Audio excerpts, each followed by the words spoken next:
Hallo Leute, wir sitzen hier mit Henkka und Toni von SONATA ARCTICA und wir wollen mit den beiden mal ein bisschen über das Leben auf Tour sprechen, über ihre Heimatstadt und generell über ihre bisherige Karriere. So guys, I just introduced you to the audience and I found out it has been 10 years since the first record came out, right? Yeah, a few days over, actually. What about you? How does it make you feel special in any ways? All right, but of course, it makes makes me happy that the band has such a long career. I've been in the band now for 7 years, so I'm waiting for 3 years more, and then it's my 10th anniversary celebration. But yeah, it's good to see that we're still doing well, and that actually this might continue. Yeah, now we finally can call this a career, actually. So it's 10 years, and it's a decade. It's a long time. How is it like in your hometown in Kemi? You must be like local celebrities, right, over there? Kind of. Oh, well, everybody knows us pretty much.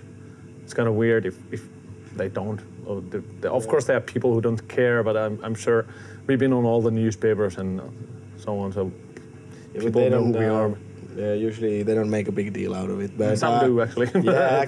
Actually, I was going to say my girlfriend just called me up earlier today, and she said that there was this car was driving by our house and stopping and pointing fingers and stuff like that. So, I get that as well. Yeah, and I think the biggest fuss is we create that ourselves, within our head.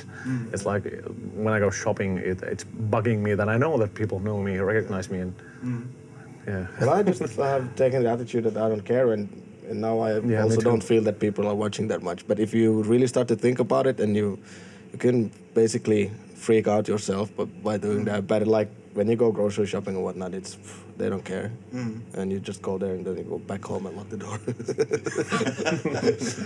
What kind of town is Kemi? How would you describe it to a foreigner? Nice and quiet. We have like 22,000 people there.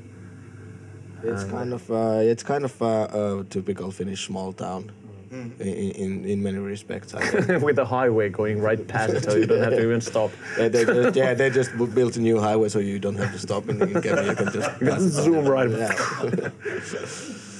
Yeah, well, it's for me personally, it's a really nice contrast because we see so many places, so many people, and to go back to a place where there's more kind of a serene atmosphere and not so many people, and not everybody's in a hurry all the time and stuff like that. So it's I don't think I would want to live anywhere else.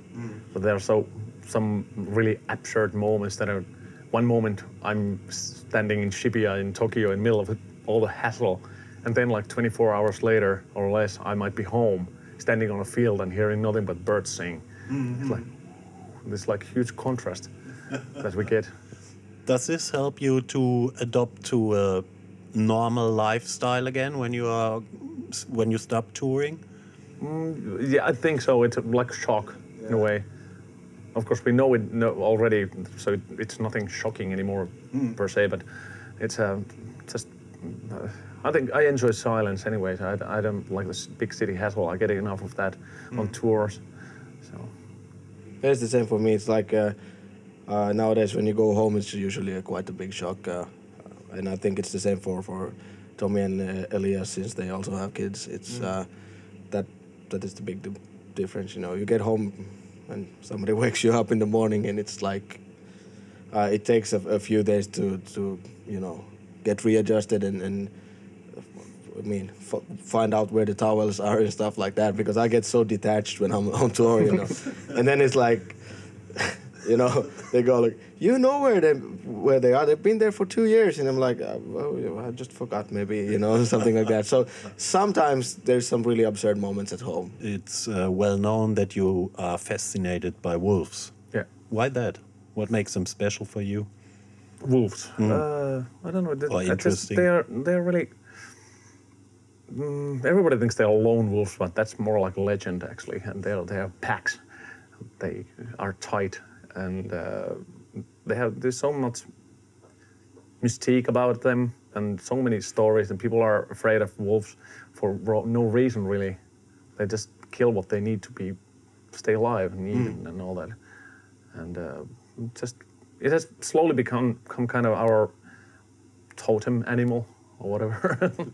It's like, it didn't mean to me that much until like, I realized that it actually helps me be who I am, kind of, and helps my art a lot. I can always have this safety net under me that if I can't come up with anything to write a song about, I can write about wolves, and I gotta whale it into another thing, and this is the wolf song of the album, and I think we have a wolf song on each album, at least one. On this one we have, I think, more, and just really fascinating creatures. And also when it comes to art, if I have no idea, we are gonna pull the wolf card again.